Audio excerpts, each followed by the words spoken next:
La Contrahistoria. Un programa presentado y dirigido por Fernando Díaz Villanueva.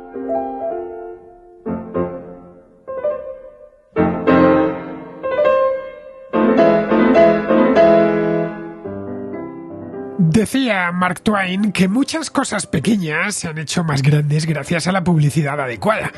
Cuando el novelista estadounidense dijo esto a finales del siglo XIX, la publicidad exterior era ubicua en las ciudades estadounidenses y europeas. Occidente se encontraba en plena revolución industrial y las empresas querían hacer llegar los productos que fabricaban en masa a un mercado en expansión cuyo consumo crecía año tras año. Pero la publicidad no nació en aquella época, por más que hoy se conozca aquellos vistosos anuncios de hace siglo y medio como publicidad clásica. Para sus contemporáneos de clásicos tenían poco. Eran anuncios muy trabajados que incorporaban ya infinidad de técnicas de persuasión para conseguir el objetivo que los creativos se habían propuesto, es decir, impulsar las ventas y conseguir que su cliente se adelantase a la competencia. Para encontrar los orígenes de la publicidad, seguramente tengamos que irnos a los orígenes mismos del ser humano. El intercambio es connatural a nuestra especie. Siempre necesitamos adquirir algo que nos falta y para hacerlo vendemos algo que nos sobra. Entre medias se sitúa la publicidad como herramienta para que vendedores y compradores se encuentren. Los primeros compiten entre ellos y los segundos esperan siempre la mejor oferta. Esto, que debió ya estar presente en las primeras comunidades humanas, se fue sofisticando conforme también lo hacía la tecnología. Sabemos, por ejemplo, que ya en el Egipto de los faraones se elaboraban mensajes comerciales en papiros y que los anunciantes de la antigua Roma pintaban murales en las paredes. En tanto que la cantidad de gente que sabía leer era pequeña, desde sus inicios la publicidad abundó en los elementos visuales y auditivos, que permitían identificar el producto y la oferta con rapidez. Todavía hoy muchos comercios utilizan simbología propia de su gremio y es común que en los mercadillos callejeros los vendedores anuncien su género en voz alta. La invención de la imprenta y la alfabetización progresiva de la población a partir del siglo XVII dio alas a los creativos. Luego llegó la Revolución Industrial, que se tradujo en una desconocida abundancia de bienes y servicios a la venta para una población cuyo poder adquisitivo se incrementaba sin descanso. La Revolución Industrial trajo nuevos soportes publicitarios. Primero la prensa diaria y las revistas, luego la radio, la televisión e Internet.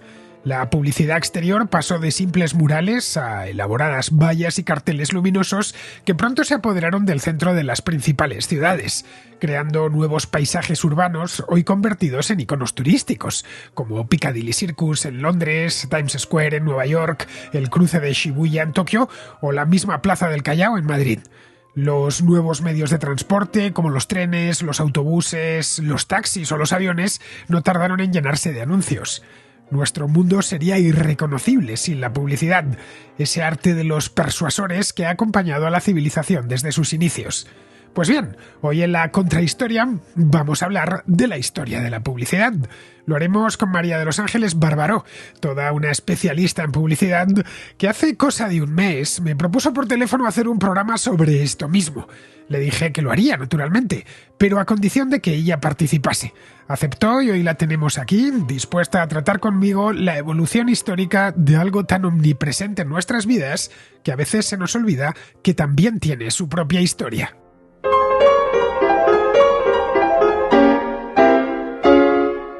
Un tema tan peculiar, tan curioso como la historia de la publicidad, por regla general, pasa desapercibido. A mí nunca me lo habían propuesto ningún contraescucha, hasta que nuestra invitada de hoy, María Ángeles Barbaró, me puso una nota en el teléfono, en el WhatsApp de la Contra, y a partir de ahí pues se me encendió una bombillita. Yo la verdad es que soy muy aficionado a la publicidad, sí, ya sé que puede sonar un tanto extravagante, que me gusta ver anuncios. Los anuncios reflejan bien una sociedad y dan muchísima información histórica de cada época. Además, nuevas. Los anuncios antiguos son bien bonitos. En Madrid y en todas las ciudades hay tiendas en las que venden publicidades clásicas de finales del siglo XIX, principios del siglo XX, porque los creativos de aquella época, la verdad es que tenían muchísimo arte. Era todo publicidad exterior, obviamente, y también publicidad en prensa. Todavía a principios del siglo XX no había aparecido la publicidad en radio, ni en televisión, ni en los cines, ni nada de eso, ni por supuesto la publicidad en internet. Bien, pues a raíz de esta llamada con Ángeles, la verdad es que esa bombilla cada vez empezó a dar más luz, lo hablamos, y me dejó completamente persuadido de que teníamos que hacer esta contrahistoria. La pusimos ya para el mes de marzo y nada, aquí estamos los dos. Bueno, yo estoy aquí en el estudio en Madrid. Ángeles es valenciana y está pues eso mismo, en su ciudad, está en Valencia. Muy buenas, Ángeles, ¿cómo estás? Hola, aquí estamos. Bueno. Previo a fallas, que aquí sabes que son fiestas en breve. Espero que no se pongan con la mascleta justo en este momento, porque no, ha sido hace un rato. Ha sido ya, menos mal que te he llamado a esta hora. Aquí la mascleta que tenemos en Madrid es la de la lluvia, porque no está parando. De hecho, ahora he hecho una pequeña pausa, pero vamos, en cualquier momento del programa se puede poner a llover de nuevo. Y los que veis mis programas en directo sabréis que tengo una claraboya, yo vivo en una guardilla, y esto es hacer una guardilla, pues una claraboya encima, así que cuando llueve es inevitable que las gotas se escuchen. Tiene cierto encanto, para qué negarlo, pero los micrófonos se llevan mal con el goteo. Bien, vamos a ponernos con este tema que me propusiste tú, Ángeles, y que me parece interesantísimo, sinceramente. De hecho, esta conversación que tuvimos por teléfono hace cosa un par de semanas, nos pusimos a hablar y la verdad es que nos pasamos un buen rato, porque empezamos a comentar temas publicitarios. Tú eres una profesional del ramo, yo soy un simple aficionado, y empezó a salir ahí un montón de información. Y no ya solo histórica, sino diríamos casi filosófica. Es decir, la publicidad está entre nosotros porque realmente todos hacemos publicidad en algún momento de nuestra vida, cuando no en muchísimos momentos de nuestra vida. Sí, de hecho, enviar un currículum podemos definirlo como que los estamos publicitando, ¿no? ¿No te parece? Bueno, claramente. O cuando necesitamos vender algo. ¿Quién no ha puesto alguna vez un anuncio en segunda mano? Por supuesto. De hecho, la publicidad siempre ha sido muy criticada hasta que uno la necesita, ¿no? Lo dijo un famoso publicitario de España.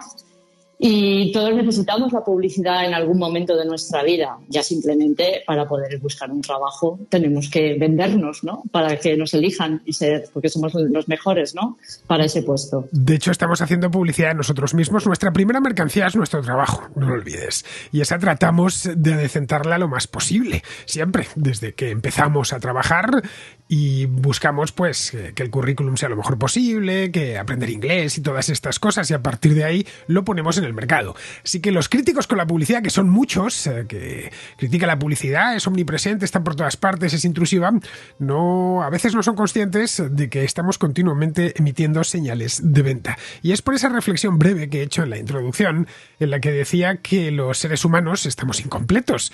Tenemos cosas que nos faltan y queremos adquirirlas, y a la vez tenemos algunas otras cosas o facultades que nos sobran y queremos venderlas. Para poder adquirir unas tenemos que vender las otras.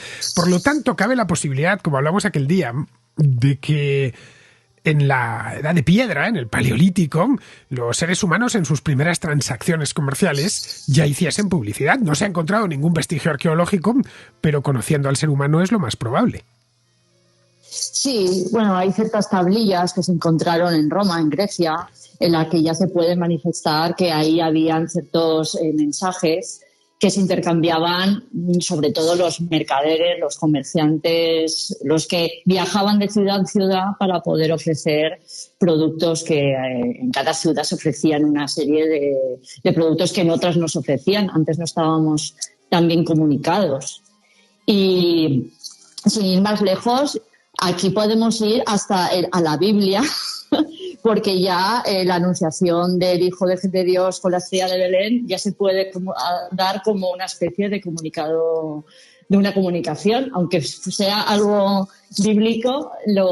Hay libros en los que se da a entender de que esto también fue una especie de comunicación. Una comunicación luminosa, como esas que encontramos en la plaza del Callao, que uno va de noche y parece que es de día porque está todo lleno de publicidad luminosa. De hecho, tenemos una fecha, bueno, no es una fecha exacta, pero sí una fecha aproximada de cuándo es el primer anuncio de la historia. No sabemos cuándo fue el primero, pero sí el primero, el más antiguo que nos hemos encontrado. Nilo. Es un papiro exactamente encontrado en Tebas, en el Egipto medio, en el curso medio del Nilo, en el que se custodia en el Museo Británico de Londres y que publica un anuncio. Bueno, son dos cosas este papiro. Es un papiro realmente curioso porque por un lado tenemos a un tipo al que se le ha escapado un esclavo y quiere recuperarlo y ofrece una recompensa por recuperar el esclavo. El esclavo se llama Shem. Y por otro lado ya aprovecha y dice, bueno, y si encontráis al esclavo, que sepáis, si no lo encontráis, bueno, si lo encontráis venís y os doy una moneda de oro. Pero en el caso de que no lo encontréis, que sepáis que soy tejedor y que yo soy capaz de tejer las telas mejores que vais a encontrar en todo Egipto. Ahí tenemos un anuncio clarísimo, no muy distinto de los actuales.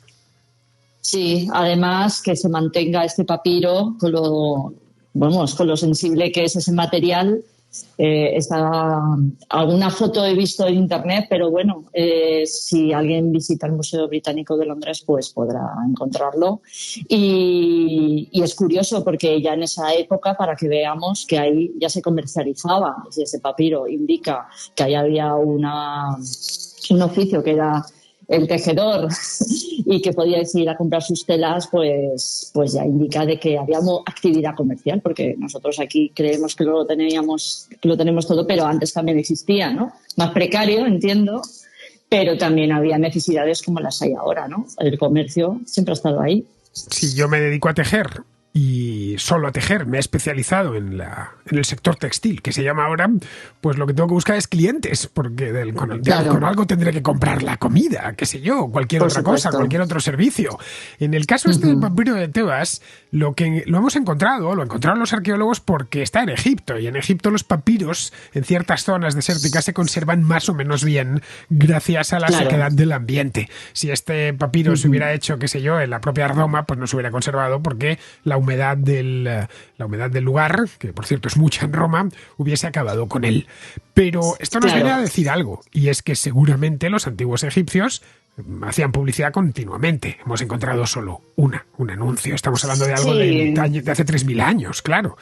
Sí, de hecho, tanto publicidad como que también se usaban para comunicados oficiales o para avisos, o para que la sociedad estuviera informada de ciertos eventos que podrían organizar las altas esferas, ¿no? Entonces, pues seguro que ahí hubieron muchísimos anuncios de este tipo, o pintados, normalmente se pintaban en paredes o en muros, con dibujos, con símbolos, porque esos serían símbolos que igual nosotros ahora no podemos entender, pero entre ellos, pues la ciudad serían así y se comunicaban de esa manera. Los que tendrían a lo mejor comercios, pues harían lo que estábamos comentando, y los que tendrían el poder, pues comunicarían las normativas, porque habría muchas en esa época. De hecho, en Grecia y en Roma ya surgieron varias, ¿no? Y que sí que hay conocimiento de ello. Pero sí, podemos imaginárnoslo de alguna manera. Las ciudades romanas, y algunas he encontrado, como el caso de Pompeya o Herculano, eran ciudades muy densas, no muy distintas a las ciudades mediterráneas actuales, y tenían una normativa interna, unas ordenanzas municipales que se llaman actualmente muy específicas y muy detalladas en muchos casos, porque vivía mucha gente en poco espacio. En el caso de Pompeya, que os la encontraron casi intacta en a finales del siglo XVIII, en tiempos de Carlos III, cuando era rey de Nápoles, una de las cosas que se vio es que las paredes de la ciudad estaban pintadas por todos los lados. Había grafitis, hay libros de hecho dedicados a los grafitis de Pompeya, y muchos de esos grafitis eran simple publicidad. Es decir, que un tipo que tenía un café, por ejemplo, o el equivalente a un café de la época, no existía el café todavía, pero el equivalente a un bar, pues hacía su publicidad, o un zapatero hacía su publicidad. Vamos, que en tanto que había mercado y había distintos competidores que concurrían a ese mercado, había que diferenciarse, y una de las maneras de diferenciarse es repetir muchas veces que estamos aquí, que no se os olvide, que además tenemos un buen producto y un muy buen precio. Lo de Pompeya nos viene a decir que la publicidad tuvo que ser omnipresente en el mundo antiguo, no muy distinto al actual. Sí, de hecho se dice que el graffiti es el origen del graffiti, lo que conocemos hoy como graffiti, se inició en Roma. y es más, Roma está catalogado como el emporio de la publicidad en esa época. O sea, los que somos de publicidad nos fijamos en Roma porque ahí aparecieron un montón en Pompeya y en restos arqueológicos se han encontrado pues manifestaciones de publicidad y mensajes de todo tipo.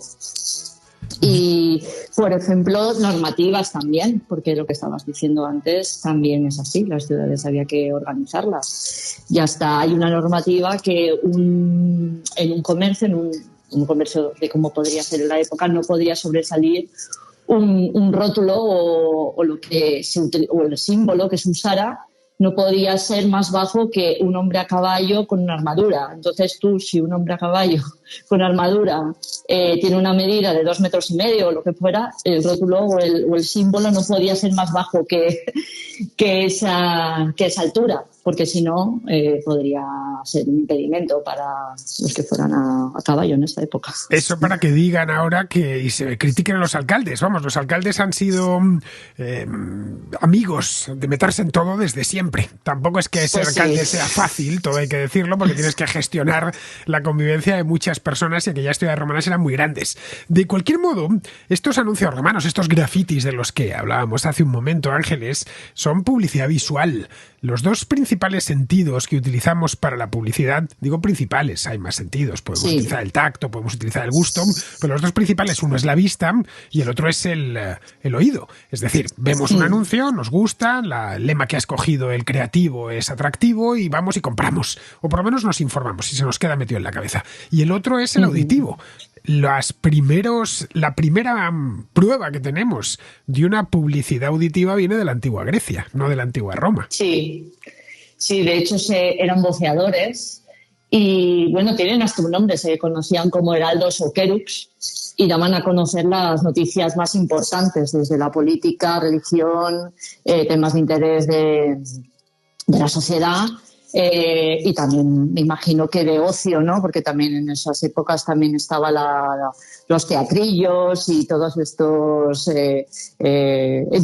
este entretenimiento. Pero los voceadores eran, anuncios sónicos, les llamaban voceadores, anuncios que se podían oír a viva voz. Y también a veces, por lo que tengo leído, también llegaron a usar instrumentos musicales, tipo tambores o algún otro instrumento para llamar la atención y hacer que la gente se acercara a escuchar los mensajes que podían decir. Un anuncio sónico, estos de los que habla Ángeles, es lo que hago yo de vez en cuando en la contracrónica y a veces en la contrahistoria. Sí. Cuando alguna empresa me contrata un anuncio, pues me encargo yo de ponerle musiquita, de ponerlo bien, me redacto un guión bonito para que dure aproximadamente 1 minuto para convenceros de que comprendís algún servicio o algún producto. Es decir, que eso no ha cambiado hasta el momento, ese tipo de publicidad. Pero hay una cosa, también de publicidad auditiva estoy hablando, si nos seguimos en la antigüedad, y es... a ver, no sé si lo recordaréis, los más viejos como yo, recordaréis de niños que por las ciudades españolas había un tipo con una mobilette, con un ciclomotor, que de vez en cuando aparecía, iba por las calles y afilaba cuchillos, y bajaba a la gente de las casas y afilaba el cuchillo, y decía, hacía sonar una flautita. No sé si tú lo recuerdas, Ángeles. Yo claro, sí lo recuerdo. De hecho, donde yo vivo, que yo vivo cerca del centro, pasa todos los sábados por la mañana. Y el afilador, señora, ha llegado el afilador. Ah, en Valencia quedan. En Madrid yo hace muchos años. Y es que lo sé porque es que para justo debajo de una plaza que yo tengo debajo y con la musiquita de la flauta que tú dices muy bien, porque eso yo pienso que en cada ciudad como que era una musiquilla registrada para ellos o algo así, porque yo entiendo que serían iguales en todas las ciudades, ¿no? Me ha hecho tenía que ser igual para que lo reconocieses, oías esa flautita, de fondo ese silbato, de fondo, ahí está el afilador, entonces... Pues sí, además me lo sé de memoria casi, porque es eso lo que te he dicho, el afilador, señora, ha llegado el afilador. El afilador ha llegado para afilarle la navaja. Bueno, pues es muy gracioso. En la antigua Grecia hay un anuncio de este tipo y es el que emitían las prostitutas, que se hacían clavar clavos en las sandalias para que se supiese que hacían lo que hacían. Claro, sí, taconeaban o daban esos golpecillos con el calzado o los tacones, no sé si serían de tacón, pero que llevaban algo para que la gente supiera, los posibles clientes, que el servicio ya estaba disponible. La verdad que es una publicidad muy curiosa, así como un pene esculpido en la piedra que dirigía a donde podía estar ese tipo de negocio, vamos. El mercado sexual siempre ha ido siempre adelantado en el tema de la publicidad, pero esto hasta el momento presente, porque hay muchísima competencia. También es cierto que hay demanda, pero mucha competencia. Por lo tanto, no es extraño que aquellas prostitutas de la antigua Grecia se pusiesen a los clavos y ya se supiesen que era exactamente lo que vendía aquella señora.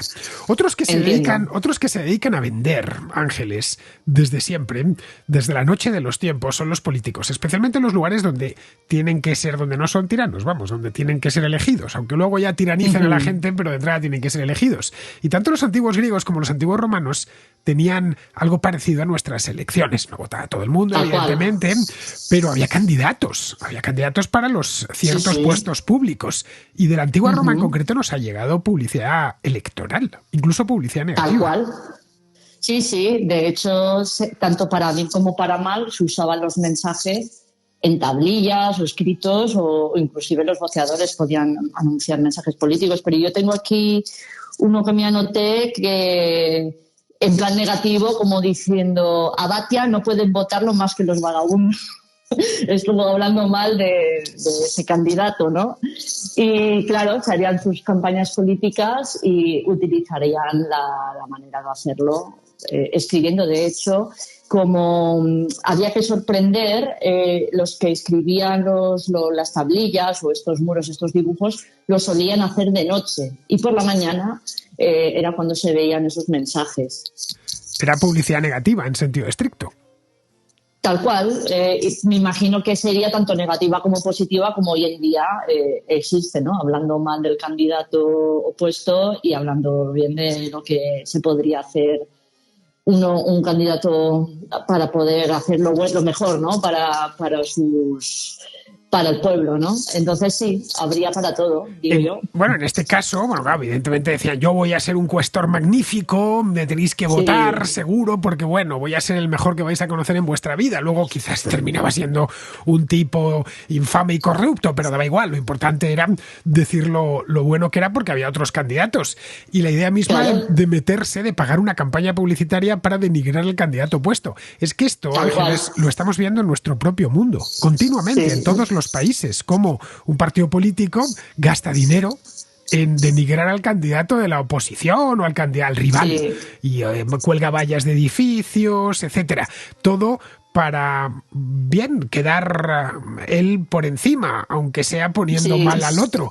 Vamos, que no eran muy distintos aquellos romanos del siglo I, del siglo II después de Cristo, a lo que somos nosotros. Lo que no existía en la antigua Roma, al menos no se han encontrado, son logotipos. El logotipo es algo mucho más moderno.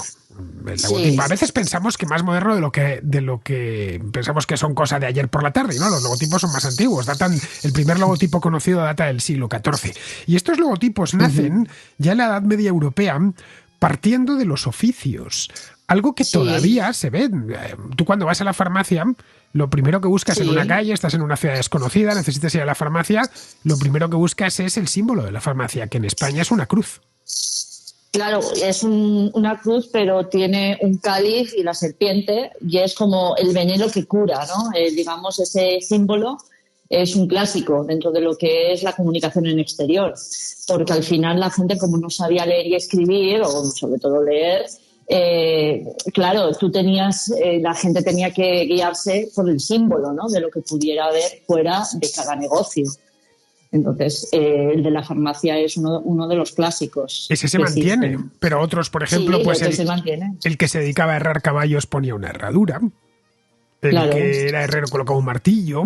Esto en algunas ciudades europeas todavía queda, ya como puro recurso turístico de adorno a la ciudad, pero esta idea de que el porcentaje de la población que sabía leer era muy pequeño, no llegaba al 10%, y por lo tanto tenías que poner imágenes que dasen claro que era lo que hacía ese comercio, ese comerciante en particular. Eso ha llegado hasta nosotros porque muchas veces, no siempre, pero muchas veces los logotipos tienen que ver con la actividad que se identifiquen a la primera.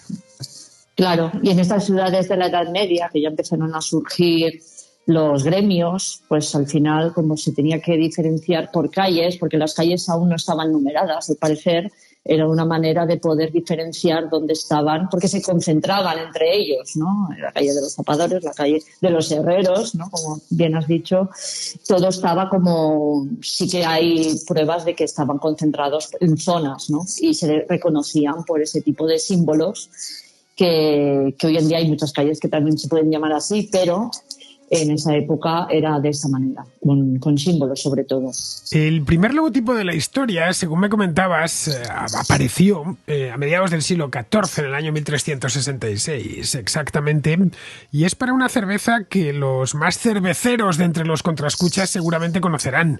Es la cerveza Stella Artois, es una cerveza de origen belga, que no sé qué tal estará porque no la he bebido en mi vida, pero vamos, que se mantiene hasta nuestro tiempo. Sí. Lo que no sé si tiene el mismo logotipo. Tú sí la bebes. Pues está buena. Sí, porque es muy, muy suave y entonces como muchos bares cuando veo que la tienen, a mí me gusta que sea suave, pues esa la llego a elegir. Me la recomendaron una vez. Lo que no sabía yo era que era el logo más antiguo. Eso cuando lo descubrí hace un tiempo me hizo gracia porque dije, uy, pues si existe esta marca aún.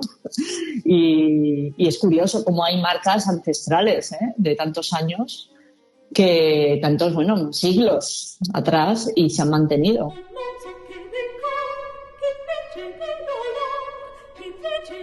Viene a demostrar que sus dueños lo han hecho bien y sobre todo viene a demostrar que el producto que venden es, en fin, buenísimo. Ya no sé cómo será el de la cerveza esta, por nombre sí que la conocía, el nombre Stella Artois, ya sabes, estas cervezas belgas que llevan tantos años tan de moda, pero vamos, si ha llegado hasta nuestro momento significa que tiene una legión de admiradores y de seguidores.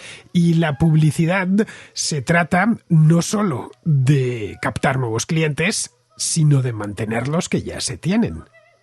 Claro, y si haces un buen producto, porque la publicidad podrá anunciar algo, pero si luego lo pruebas y no vale, por mucha publicidad que hagas, no va a servir de nada.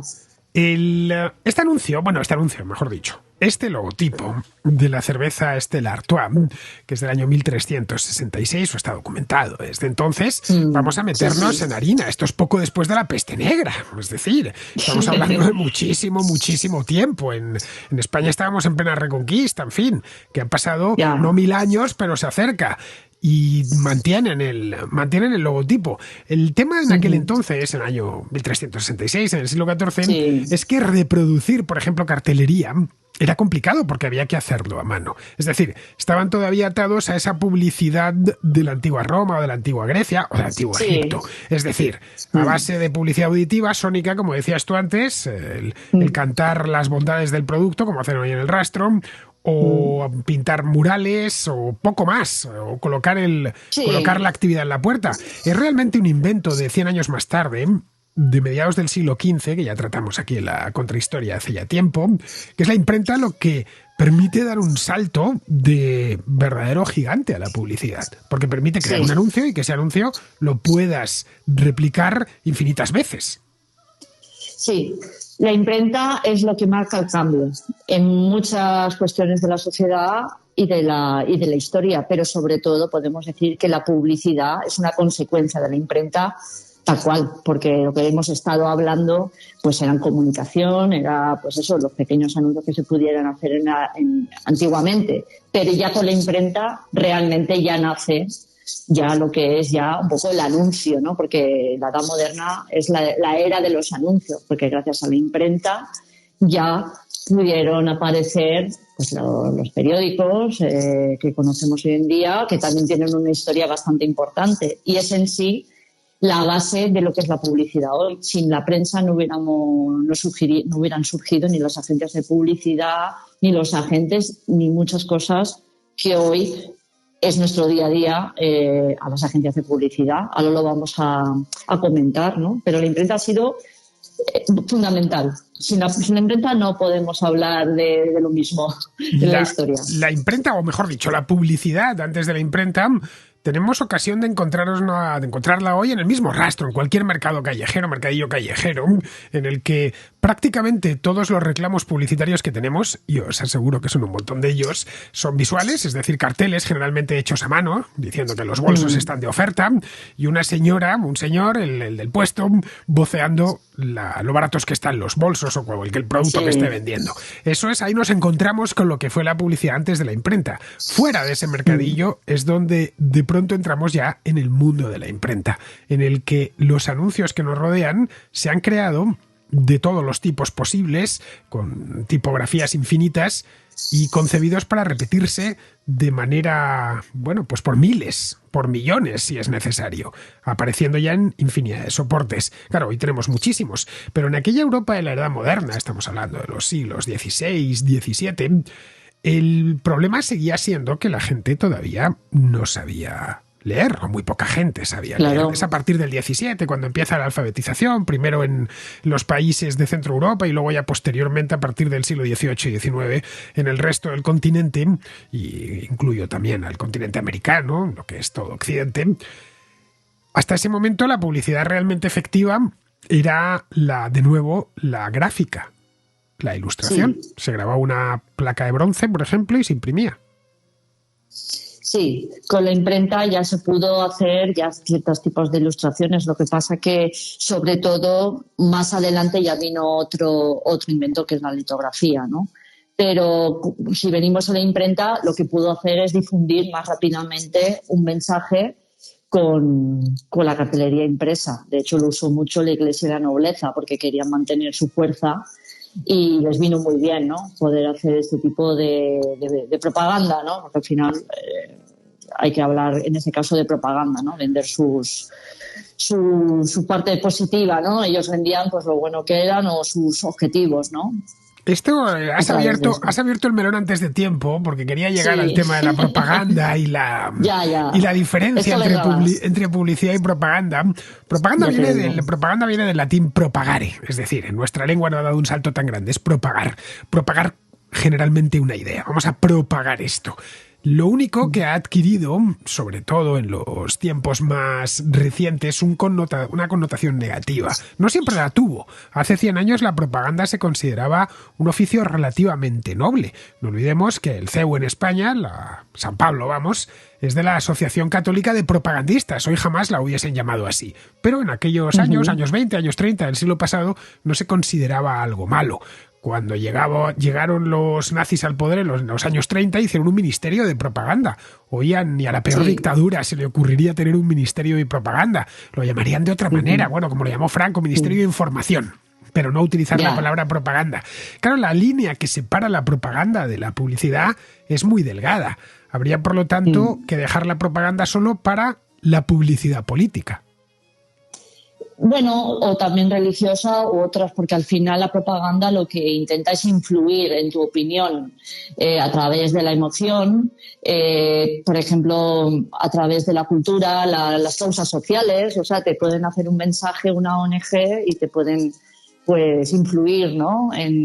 O sea, yo pienso que aparte de la política también influye la propaganda de otra manera, pero lo que más conocemos como propaganda obviamente es a la política, porque claro, pero es lo que vemos. Esto daría pie, Ángeles, a un interesante debate, y es si la propaganda, hemos hecho un pequeño excurso para tratar este tema que me consta que os interesa. Si la propaganda es aquella publicidad dedicada a propagar o a difundir ideas, nos encontraríamos, y la publicidad es la que, en fin, propaga o difunde o trata de vender productos y servicios que nada tienen que ver con las ideas, es decir, desde una plancha a un frigorífico, pasando por un teléfono móvil o una marca de cervezas, nos encontraríamos que en nuestro tiempo muchas marcas también incurren en la venta de ideas. Vemos, por ejemplo, las compañías eléctricas que, al margen de venderte electricidad, y no precisamente barata, te están continuamente en su publicidad insistiendo en lo buenos que son. Es decir, cómo no contaminan cuando generan la electricidad, etcétera, o cómo son inclusivos aquí o allá. Vamos, que han terminado confluyendo de nuevo ambas cosas, tanto la propaganda como la publicidad. Sí. Siempre las marcas han intentado influir, pero obviamente llevamos unas, no sé, tres o 2 o 3 décadas que es que se nota muchísimo, y sobre todo esta última, en la que ya está todo a la orden del día. Cualquier empresa tiene que no solamente ofrecerse de lo bueno que son y hacen las cosas, sino que aparte en lo implicados que están con ciertas causas o con ciertas tendencias que ahora te marcan, ¿no? Y yo no sé hasta qué punto es genuino, ¿no? Una empresa, si se está haciendo ese tipo de acto porque sale de ella o porque ahora, como tiene que ir en línea de ciertas iniciativas, ¿no?, que se han marcado, parece que una empresa es mejor si se dedica a ofrecer a una ONG. O sea, hemos entrado ahí, hay un melón bueno, ¿eh? Porque bueno, es complicado, yo simplemente planteo la cuestión, que es lo suyo, plantear la cuestión y hacer la reflexión pertinente, que es esta misma. De cualquier manera, podría suceder, no digo que suceda, pero podría suceder que alguien contrata una compañía eléctrica y no otra, porque esta compañía eléctrica le está diciendo que su electricidad se genera en tanta cantidad con medios renovables y que eso le sirva como reclamo comercial. O que, como sucede, por ejemplo, con ciertos productos en el supermercado, que son algo más caros, pues te dicen, no, es que es como lo llaman, biológico o ecológico. Y está hecho sin fertilizantes y sin no sé qué. Y entiendo que haya gente que diga, bueno, esto para mí es un elemento, digamos, ideológico, pero que sirve como argumento comercial. Sí, totalmente. Y les funcionará, a muchas compañías les estará funcionando, sobre todo este tema, la tendencia ecológica, ¿no?, de trabajar con materiales, por ejemplo, en publicidad, sin ir más lejos, las carteles son todos reciclados y reciclables, y los soportes publicitarios, hoy en día, en cualquier concurso publicitario que se ofrezca, las marquesinas, por ejemplo, a las compañías de autobús, que la gente sepa que la marquesina es una consecuencia de la publicidad. Existe porque las empresas de publicidad las han puesto para luego ser usadas como soporte publicitario, pero esa marquesina lo más seguro es que la haya pagado una empresa de publicidad y se está ofreciendo al ayuntamiento que se está fabricando con material reciclable o con iluminación solar y todo con la línea que ahora se está marcando mucho más y que marca puntos, ¿no? Ya no solamente es el dinero, sino todo lo sostenible que pueda ser con un elemento. En este caso estamos hablando de un soporte publicitario. Y la cartelería lo mismo. Se imprimen con carteles ecológicos, con tintas que ya no son que no contaminan tanto como antes. Y bueno, nosotros siempre hemos tenido en la publicidad exterior, ahora voy a hablar de la publicidad exterior porque los carteles muchas veces se nos ha dicho, y nosotros siempre hemos tenido la concienciación de llevarlos a los ecoparques, de reciclar, que esto ya se ha organizado así entre las diferentes empresas de publicidad. Y sí, se marca. Voy más lejos, Ángeles, voy más lejos. Voy a utilizar además un dato histórico para introducir lo siguiente. Anda. El primer anuncio impreso de la historia fue la Biblia. Se anunciaba la Biblia, simplemente. Esto sucedió en Alemania en 1472. Podríamos calificarlo como un anuncio de tipo, entre comillas, ideológico, ya que anunciaba el libro sagrado. Y por lo tanto, el primer anuncio de la historia, la primera vez que se hace un cartel es para anunciar la Biblia. Luego tampoco es extraño del todo. Es una cosa, digamos, esto de lo que hablabas antes de las marquesinas, que son omnipresentes, con publicidad / propaganda de los ayuntamientos o de las comunidades autónomas. Esto ya sabes que se le conoce como publicidad institucional, le pone lo de institucional después. Pero institucional. Esto haría más difuso todavía la línea entre propaganda y publicidad. Sí, totalmente. Es decir, porque se usa para un creo que podríamos hablar. El ayuntamiento de turno. Creo que podríamos hablar horas sobre este tema y no terminaríamos de desentrañar el misterio. Porque seguramente no haya tanta diferencia entre una cosa entre la propaganda pura y la publicidad pura. llamemos uno blanco y el otro negro, uno negro y el otro blanco, entre medias hay una escala de grises mucho mayor de lo que se piensa.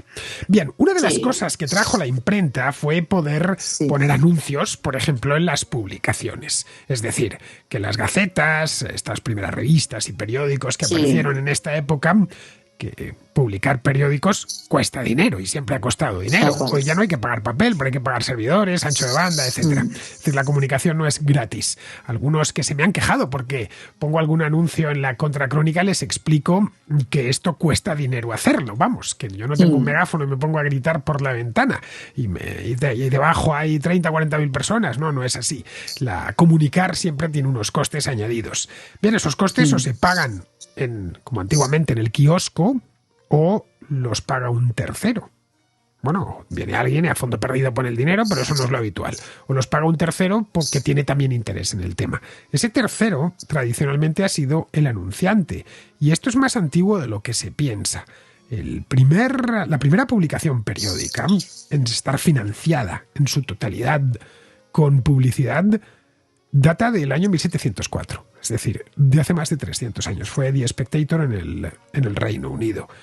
Y gracias a la publicidad eso permitió que creciese ese sector de la información diaria muchísimo, porque lo hizo muy asequible. Si tú pagas un periódico con publicidad, no tienes que pedir al lector que te dé dinero.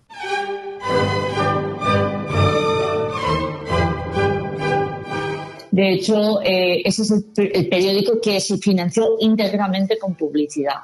Y además los ingresos también podían venir por la venta del periódico. Pero claro, el periódico en su momento no era asequible y solamente lo podían comprar ciertas clases sociales.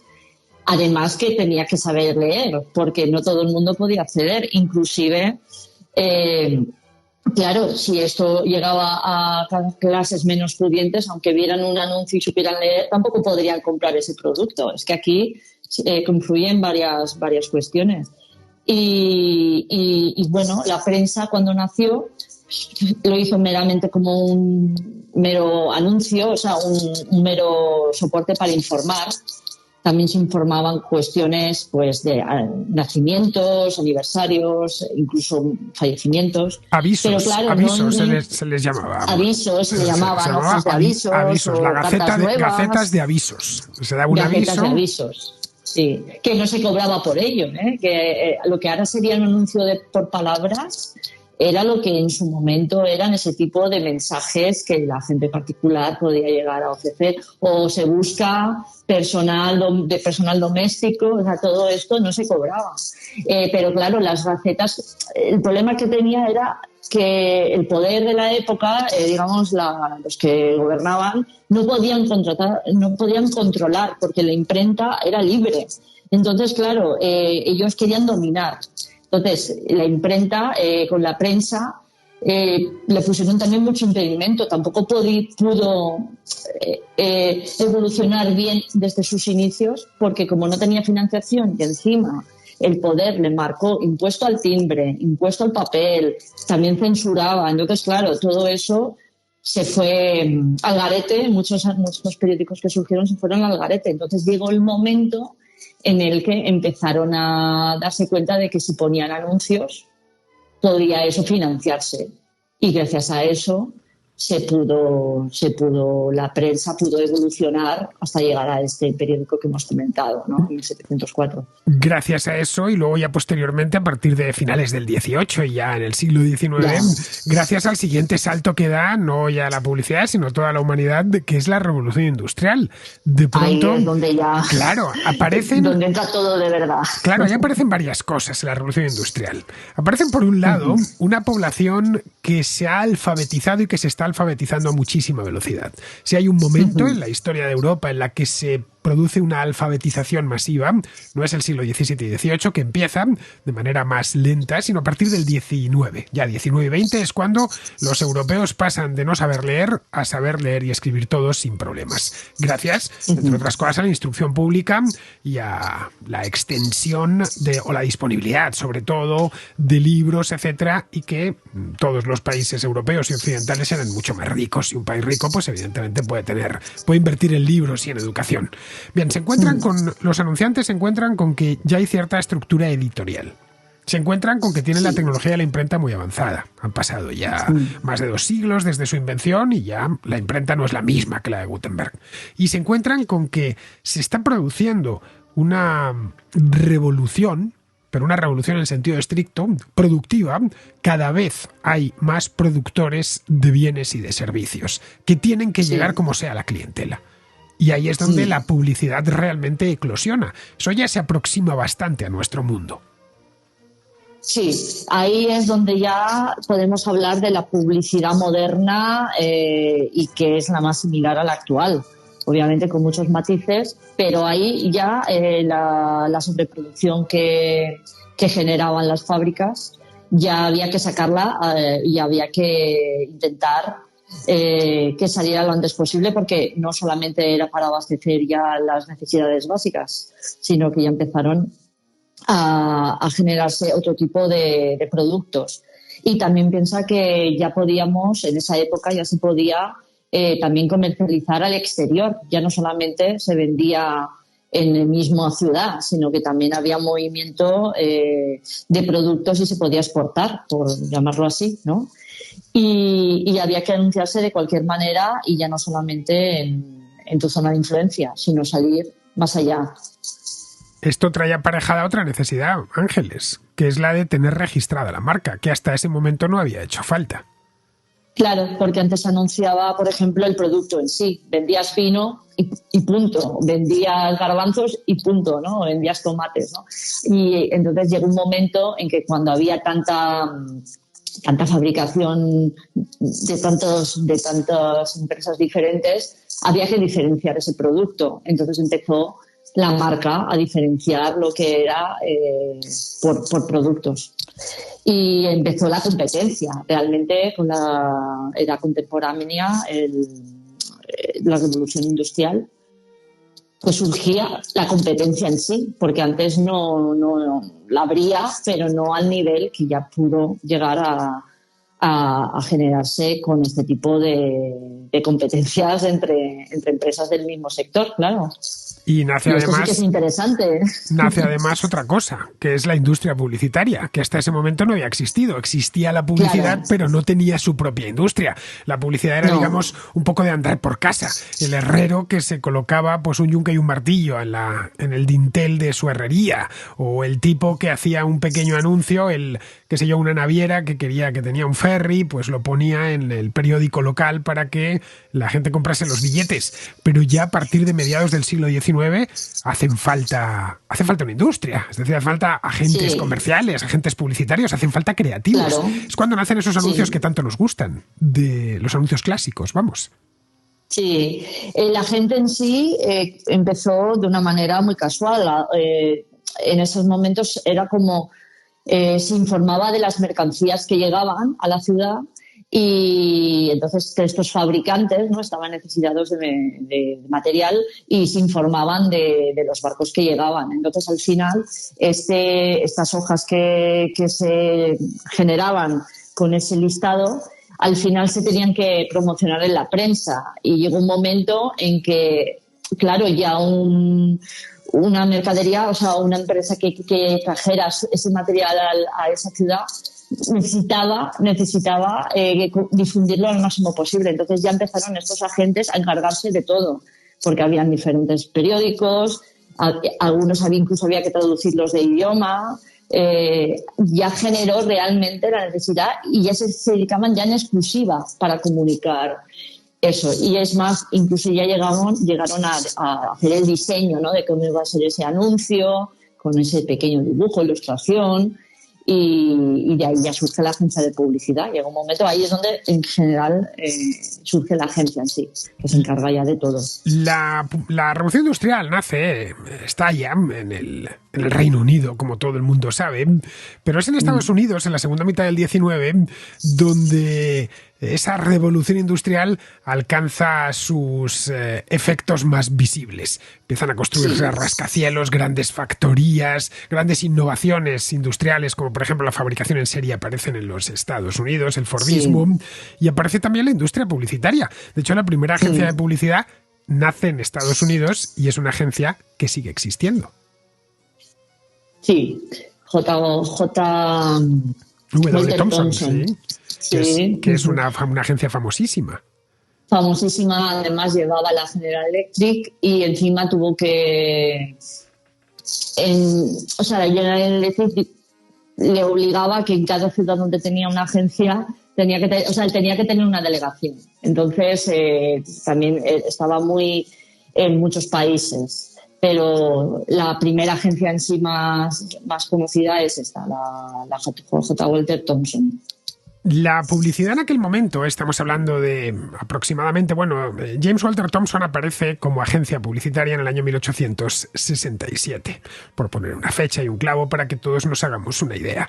En aquel momento está a punto de empezar la segunda revolución industrial, que empieza en torno al último tercio del siglo XIX, y aparecen otros elementos publicitarios que hoy también son muy de nuestro mundo, pero que en aquel entonces todavía no había nacido la radio, todavía no había nacido la televisión, y toda la publicidad era esencialmente publicidad exterior y publicidad, que esto que se conoce ahora como marketing directo, que también nace entonces, es decir, que te manden cartas a casa diciendo que compres tal o cual cosa o que te suscribas a no sé cuál servicio.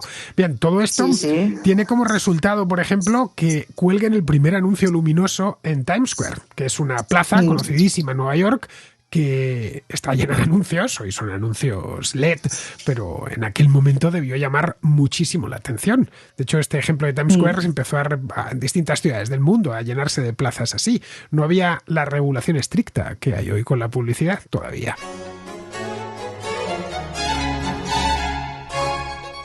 Es que las regulaciones vinieron más tarde. Entonces, antes, cuando vemos imágenes en el pasado, nos sorprendemos de, ostras, ¿cómo es posible que hayan hecho esto, no? ¿Pero por qué? Porque no había ninguna regulación, había mucho abuso, no se controlaba la contaminación lumínica ni las dimensiones, era todo a lo grande y con un montón de cuestiones que ahora serían impensables, ¿no?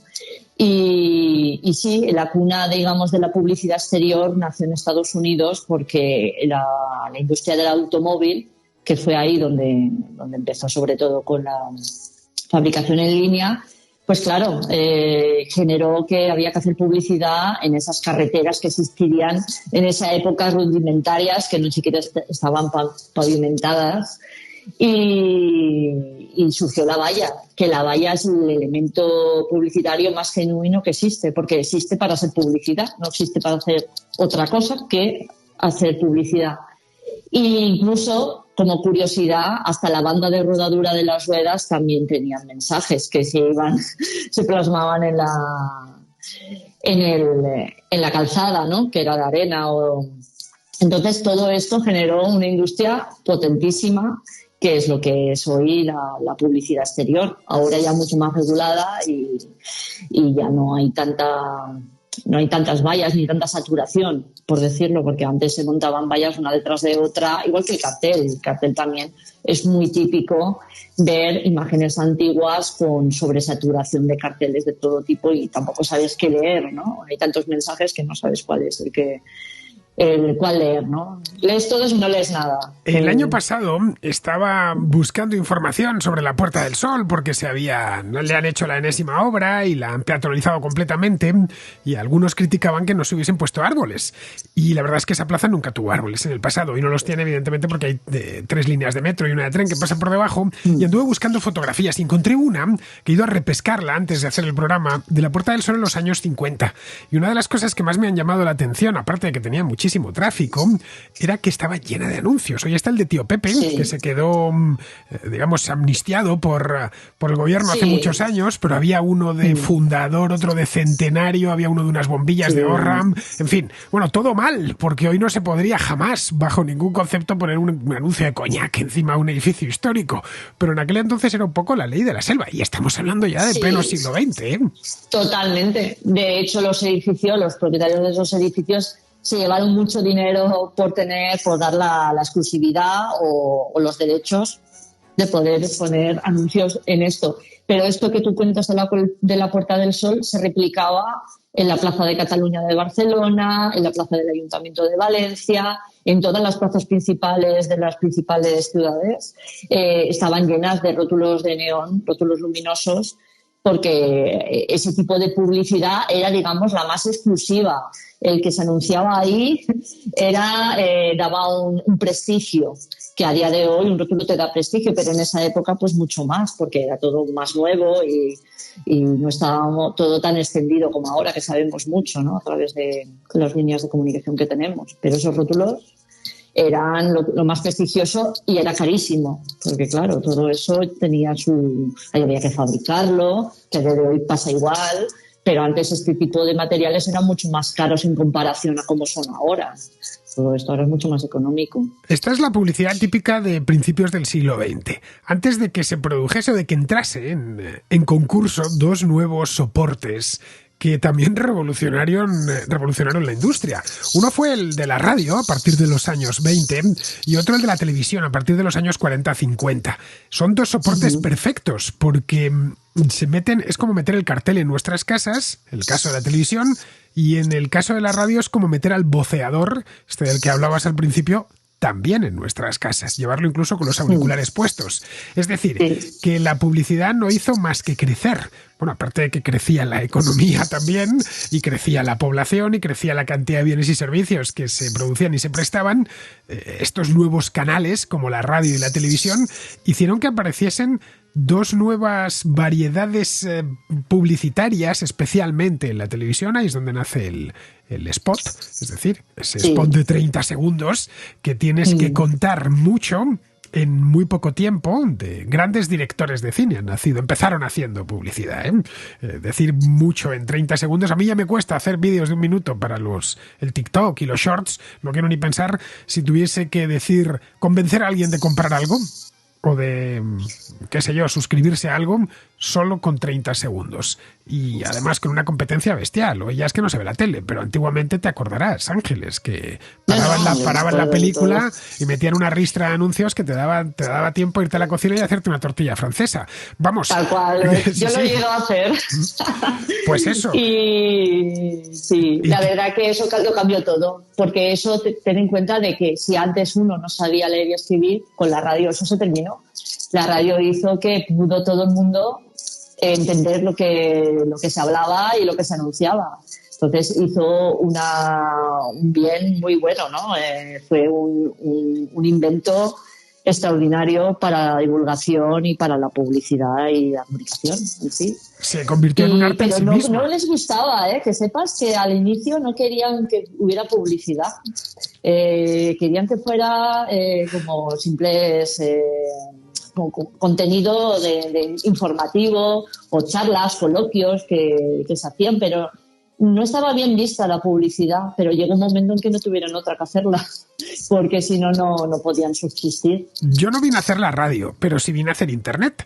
Y recuerdo allá por los años 90, siendo yo jovencito, que estaban los mismos diciendo que no se podía consentir que la red la tomasen los anunciantes y la publicidad, que eso era mercantilizarla y bla bla bla. Bueno, la cuestión es que al final tenemos lo que tenemos, entre otras cosas, este programa que estáis escuchando, gracias a la publicidad, y no ya el programa, este servicio en sí mismo, la plataforma, ambas plataformas por las que se escucha este programa, iVoox y YouTube, se financian gracias a la publicidad.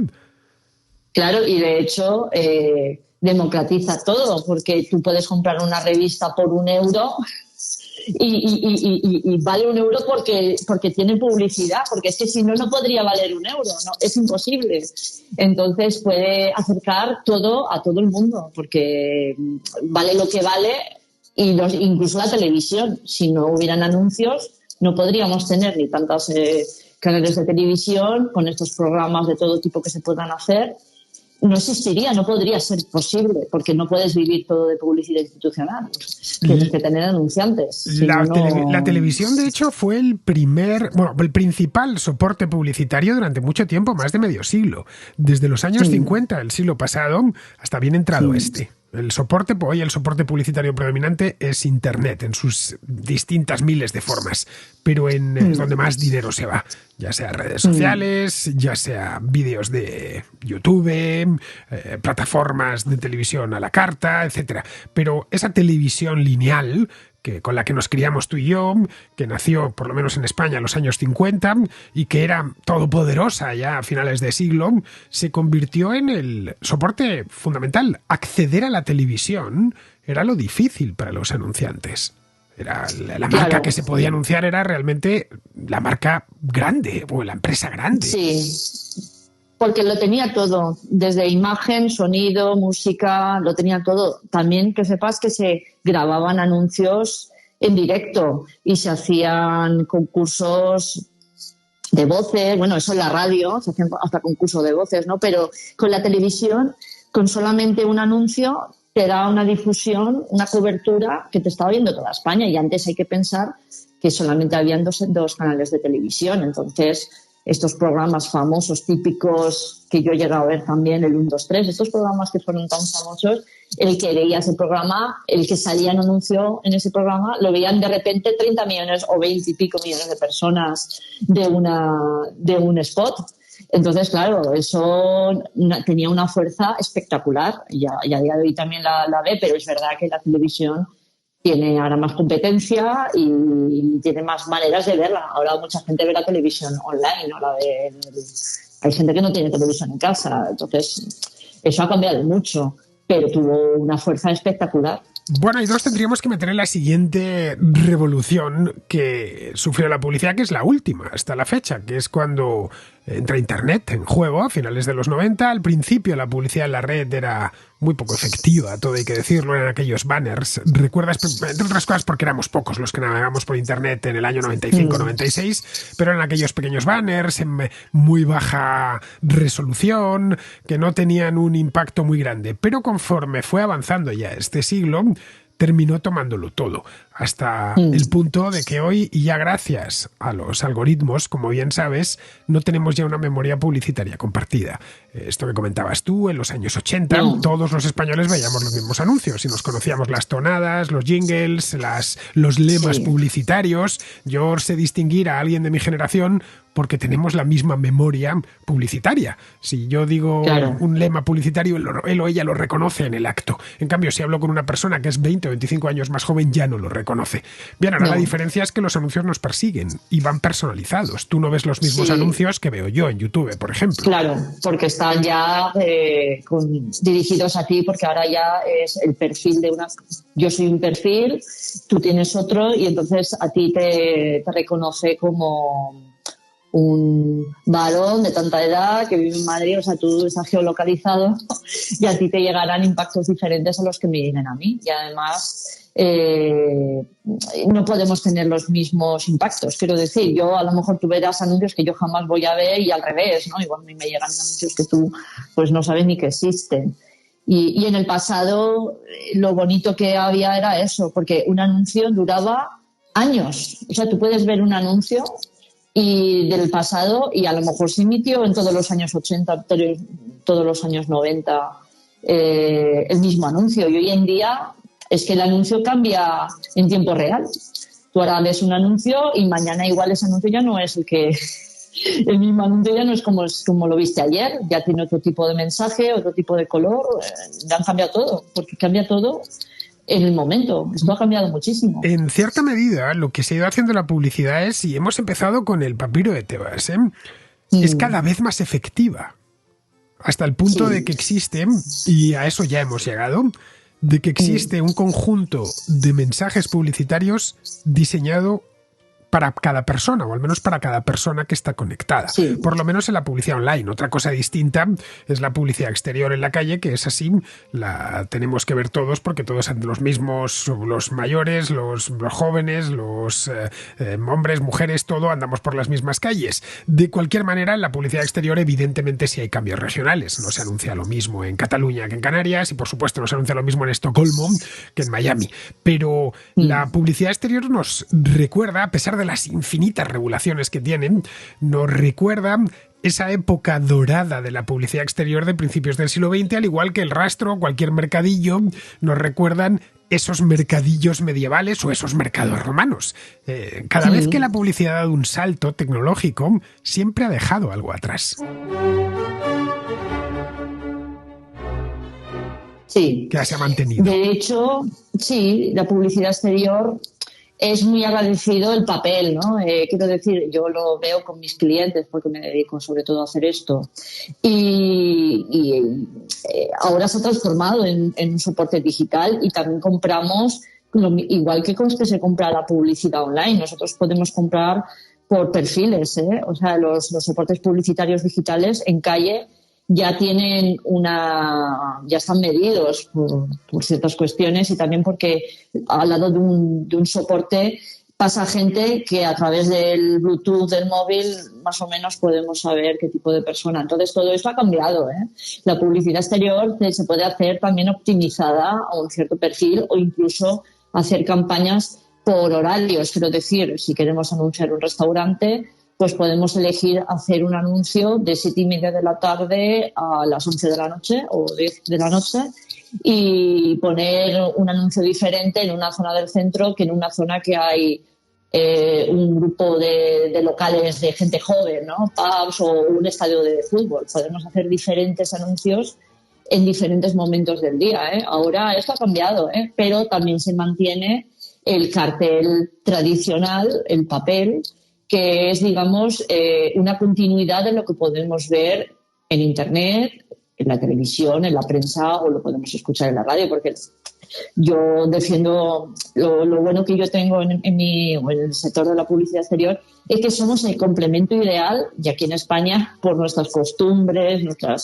la luz que tenemos, ¿no? Durante el día nos hace un complemento magnífico, ¿no? Para complementar y recordarnos, ¿no? Estos anuncios que podemos ver en otros soportes. Hay publicidad exterior incluso que no podemos ver porque se realiza muy alta. Esto me trae a la memoria, no sé si recordarás aquel salto que dio un austriaco llamado Felix Baumgartner hace ya unos años, en 2012 exactamente, que lo pagó todo Red Bull, la marca también austriaca, por cierto, de bebidas, estas bebidas energizantes, que se subió como a 40.000 metros con un globo y se tiró desde allá arriba, y aquello tuvo un impacto publicitario bestial. Nadie lo vio en persona, porque nadie está a 40.000 metros de altura, pero y a pesar de que ya ves tú, el hombre ha llegado a la luna y todas estas cosas, y hay permanentemente 6 personas en órbita, pero aquello fue un golpe publicitario de Red Bull espectacular, porque ya llegó en plena época de los móviles, de estos vídeos de acción que están tan de moda. Vamos, que como vemos, la publicidad se sigue reinventando continuamente. La cuestión, y es lo mismo que aquel egipcio del año 3000 a.C., que buscaba a su esclavo y ya de paso que le comprasen telas, en el fondo se trata de reclamar atención y no mucho más. Sí, intentar destacar de la competencia. Es decir, estoy aquí y porque a veces se dice la fama de reponedora la tiene la gallina que pone un huevo, pero la sardina que pone miles de huevos no tiene la fama de ponedora, ¿no? Entonces se ha sabido vender mejor el que ha sabido anunciarse mejor, ¿no? El que ha sabido tener la picardía de poder decir este mensaje, elígeme a mí, ¿no? Para destacar sobre los demás, ¿no? Y no elijas al otro, ¿no? Pues así Entonces, es. Tanto para bien como para mal, porque también han habido anuncios que en el pasado si hubiéramos tenido más tiempo, la verdad que todos estos anuncios de la época que se anunciaban que no eran reales, ¿no? Que por eso hoy en día la publicidad también está regulada. Tú no puedes poner un anuncio que sea falso. O sea, tú tienes que tiene que ser verídico. A no ser que seas, un partido político, Ángeles. Sí, eso está fuera, fuera de la ley. No sé por qué, pero eso está fuera de la ley de la publicidad, curiosamente. Porque un producto no puede engañar ni puede... Pero luego ves mensajes políticos y luego te encuentras con que no te han dicho una cosa y hacen otra. Pero de la publicidad eso no lo puede hacer. La publicidad, cualquier Lo sé. Hoy está no lo puede hacer. el tema de la publicidad engañosa.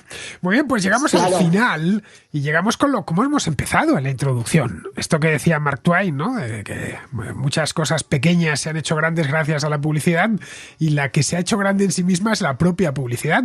Hemos hecho un recorrido histórico pues en una hora, en poco más de una hora, tratando de ir parando en las principales revoluciones que ha tenido la publicidad y de mostraros en compañía de Ángeles cómo este arte de persuadir, que no otra cosa es la publicidad, persuadirnos, a veces persuadirnos de manera un poco tosca y otras de manera refinada, pero es que persuadir de forma tosca también es difícil, porque tienes que localizar al individuo que quiere ser persuadido así.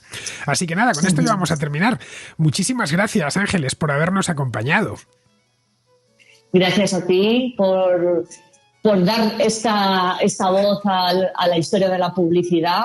Me pareció bonito proponértelo, pero la alegría que me llevé cuando me propusiste acompañarte en el programa pues es mayor. Y nada, espero que la gente, nuestros oyentes, ¿no?, nos hayan conocido un poco mejor, que no somos tan malos los publicistas y que la publicidad es muy útil para la sociedad y para uno mismo, ¿no?, para nuestro interés cuando lo podemos necesitar. La verdad que te lo agradezco y ojalá podamos hablar otro día de más ampliar, porque esto da para mucho. Ya la propaganda nos daría para otro. La propaganda daría efectivamente para otro, más polémico seguramente que pero sí, daría para otro. Bueno, Ángeles Fernando, disculpa, porque dime. Quería que no se me olvide, que sepa la gente que aquí en España tenemos el Centro de Documentación Publicitaria, que está en Palma de Mallorca, pero si lo buscan en internet, Centro de Documentación Publicitaria, somos el centro yo no, sino Sergio, que es el que se encarga digamos que lo que hace es conseguir todo lo que son los carteles antiguos, los anuncios de prensa, los anuncios de televisión. Él está digitalizando todo y está haciendo que el patrimonio publicitario pueda perdurar para el resto de la historia, porque si hoy no hemos podido hablar mejor de la historia, ha sido porque no tenemos material de cómo fueron las cosas en el pasado. Pero aquí en España tenemos el más importante de Europa, ni más ni menos, es el Centro de Documentación Publicitaria. Pues me parece, sinceramente, lo desconocía, pero me parece que hacen una labor encomiable, porque la publicidad, sí, por supuesto, también es cultura. Bien, lo que os quería decir es que Ángeles tiene página web. Una página web la tengo delante, bueno. Es muy fácil la página web de Ángeles. Es ángelesbarbaro, con las dos con v.es. Así que entráis ahí, podréis ver, pues todo el trabajo que ha hecho a lo largo de su vida. Es una auténtica apasionada de la publicidad y no hay cosa que más gusto me dé a mí que encontrar a alguien que siente pasión por lo que hace, que es mi caso, yo siento pasión por lo que hacen, y viendo tu página web, Ángeles, me di cuenta que sientes genuina pasión por tu trabajo, lo cual te ennoblece muchísimo, en serio te lo digo. No sé, yo hago lo que me gusta y es verdad que me gusta mucho este tema y estoy trabajando mucho en ello. Van a venir muchas cosas, lo que pasa que me debo a mis clientes y a mi empresa y tengo que sacar el tiempo, ¿no? Pero sí, me encanta y tengo en proyecto hacer alguna exposición, libros, ojalá este año ya pueda terminar uno que he empezado y que la gente conozca este sector, la publicidad, sobre todo la publicidad exterior, que es la que más juego da, ¿no?, para hacer libros de imágenes con carteles. La verdad que sí, me gusta mucho y gracias por las palabras, la verdad. No, por favor, solo faltaba.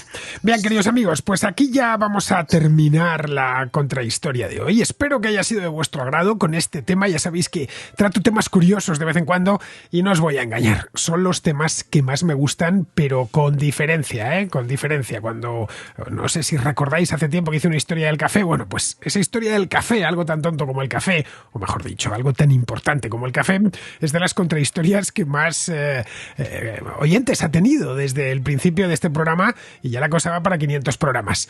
Pero antes de irme os quería decir algo. Estamos a viernes 8 Y mañana, que es sábado 9 de marzo, vamos a hacer una contrahistoria en directo, Alberto Garín y yo. La vamos a hacer en León. Y cuando digo en directo, es en directo estricto, es decir, en directo y con público. Os he subido un vídeo a mi canal de YouTube, pero por si no lo habíais visto, que lo sepáis, estáis todavía a tiempo, quedan plazas. Lo hacemos en la Colegiata de San Isidoro de León, el sábado a las 5 de la tarde. Cualquier leonés sabe dónde está la Colegiata de San Isidoro, así que no hace falta que le dé la calle y el número, que no sé ni siquiera si yo conozco la Colegiata, pero desconocía la calle y el número. Es uno de los edificios principales dentro del patrimonio leonés, que ya de por sí es importante, pues de lo más importante es esta Colegiata. Allí mismo es donde se reunían las Cortes de León, que fueron las primeras de la historia en el año 1188. Para poder confirmar vuestra asistencia, en el caso de que queráis asistir, tenéis que hacerlo en la siguiente dirección web: fundacioncastillaleon.es. Nada más entrar, encontraréis un formulario, ponéis quiénes sois y ya está. Y eso automáticamente, vuestro correo electrónico, y automáticamente estos de la Fundación de Castilla y León ya se encargan de reservaros un sitio, 2 o los que queráis reservar. Pues nada, con esto ya sí que sí, nos despedimos hasta la semana siguiente, y la semana siguiente tendremos esta contrahistoria que voy a grabar mañana con Alberto Garín. Unos pocos privilegiados la podrán escuchar en directo allí en la Colegiata de San Isidoro, y el resto pues se tendrán que esperar al viernes próximo, es decir, a la próxima contrahistoria.